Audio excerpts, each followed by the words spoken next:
चीन में चार्ज किए बगैर 50 साल तक चलने वाली बैटरी की नुमाइश की गई। इस बैटरी की नुमाइश बीजिंग में की गई। खबर साझेदार के मुताबिक चीनी कंपनी बीटा वोल्ट ने दावा किया कि इसकी बैटरी दुनिया की पहली जोहरी बैटरी है जिसे बगैर चार्ज किए 50 साल तक इस्तेमाल किया जा सकता है।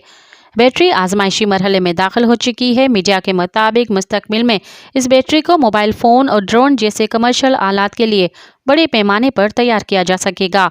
कंपनी के मुताबिक ये बैटरी -60 डिग्री सेंटीग्रेड से लेकर 120 सेंटीग्रेड पर काम कर सकती है, जबकि एटमी बैटरी बिल्कुल महफूज है।